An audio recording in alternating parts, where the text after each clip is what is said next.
माननीय अध्यक्ष महोदय, मेरा प्रश्न जिला दंतेवाड़ा से है, दंतेवाड़ा के लिए है। वित्तीय वर्ष 2020-21 से प्रश्नांकित दिनांक तक दंतेवाड़ा जिले में कुल कितने रेत खदान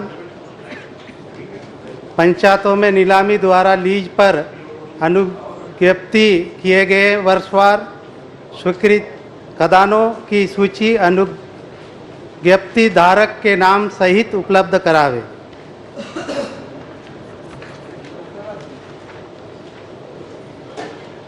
प्रश्नांक के पंचायतों को अनुज्ञप्ति रेत खदानों से कुल कितनी राशि रॉयल्टी के रूप में प्राप्त हुई, वर्षवार रेत खदानवार अनुज्ञप्ति धारक पंचायत के नाम सहित जानकारी उपलब्ध करावे। चलिए मंत्री जी।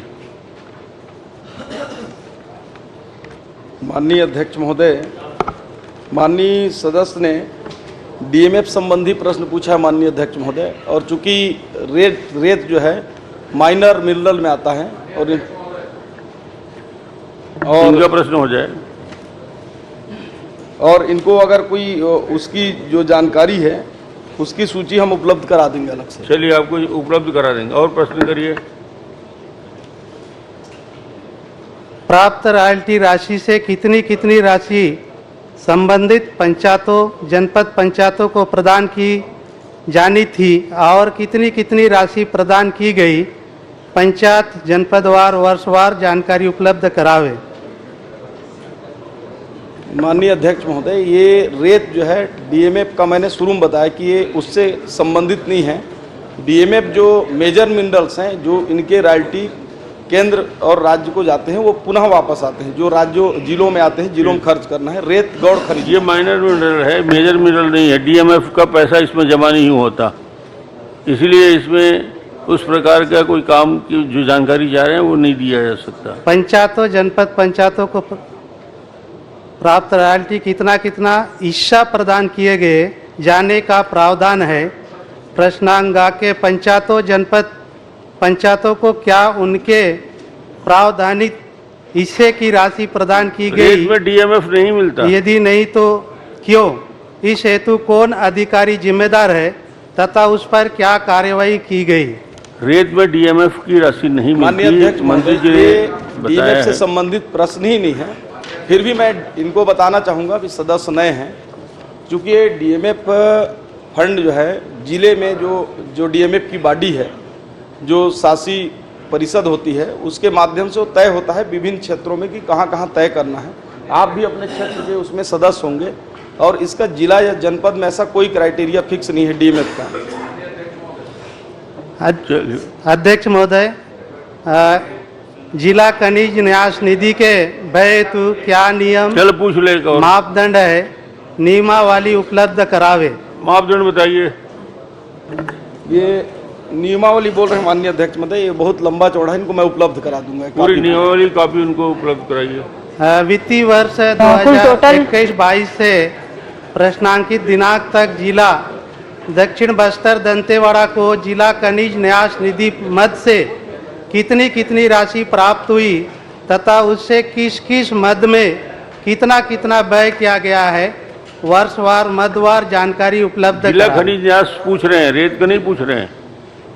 माननीय अध्यक्ष महोदय, दंतेवाड़ा में डीएमएफ से वर्ष 2021-22 में 276 करोड़ 64,55,000 रुपये विभिन्न विकास कार्यों हेतु वो प्राप्त हुए हैं, और 238 करोड़ 46,86,000 रुपये स्वीकृत हैं एवं 196 करोड़ 79,81,000 रुपये व्यय किया गया। ठीक है,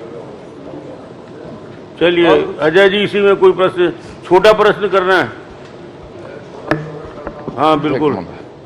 माननीय मंत्री जी, मैं आपसे जानना चाहूँगा कि खनिज विकास निधि में आपने अभी नियम में बताया कि न्यास अधिशासी न्यास की स्वीकृति से कार्य स्वीकृत होते हैं। 21-22 जो प्रश्न में उल्लेखित है उसमें से कितने कार्य ऐसे हैं जो अधिशासी परिषद से स्वीकृत हैं और अधिशासी परिषद से स्वीकृत नहीं है, बिना स्वीकृति के कितने काम करवाए गए हैं? एक प्रश्न। दूसरी बात, ऐसे भी कार्य हैं क्या जो कार्यादेश कर दिए गए हैं और उसकी स्वीकृति अभी भी नहीं ली गई है। चलिए बस, काम हो गया है। माननीय अध्यक्ष महोदय, अभी तक की तो प्रक्रिया वही है कि अधिशासी परिषद में कार्यों का अनुमोदन लिया जाता है। फिर भी माननीय सदस्य यदि कुछ इनके पास जानकारी है कि बिना मेरे पास अनुमति के हुए नहीं, हैं। मेरे पास जानकारी है कि नहीं है वो अलग विषय है। उत्तर तो आप दे रहे हैं सरकार, इसलिए मैं आपसे आप दंतेवाड़ा तक सीमित रहिए ना। दंतेवाड़ा में ही सीमित हूं मैं। कि अधिशासी परिषद से, माननीय मंत्री जी, अधिशासी परिषद से स्वीकृत लेनी है। मेरा कहना है कि मैं जवाबदारी से कह रहा हूं, कितने ऐसे काम हैं जो बिना अधिशासी परिषद से स्वीकृत किए गए और उसका काम हो गया। एक लाइन पूछा, आपके पास जानकारी है तो बताइए, नहीं है तो नहीं है बताइए, मैं फिर सूची दूंगा आपको। दूसरी बात, दूसरा प्रश्न लगा हुआ है, उसको सुन लीजिए। दूसरी बात, ऐसे कितने काम है जो बिना स्वीकृति के हो गए हैं, जिसका भुगतान हो गया है और किसके के भुगतान शेष है।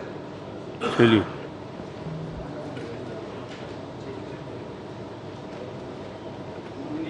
महोदय, वैसे तो पूरे ही काम अधिशासी परिषद के बिना उसके स्वीकृत नहीं होते हैं और मेरा ये मानना है कि पूरे स्वीकृत हुए हैं अधिशासी परिषद के अनुमोदन से ही।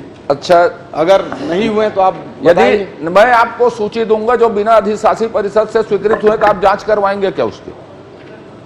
बिल्कुल जांच कराएंगे। चलो, बस अरे एक सेकंड, उसी प्रश्न का आखिरी हिस्सा है रायमुनि भगत जी, उसी प्रश्न का आखिरी हिस्सा जवाब दे दिया आप। एक लाइन, ऐसे कितने काम हैं जो बिना स्वीकृति के हो गए हैं जिसका अभी तक भुगतान नहीं हुआ है, ये पूछा था।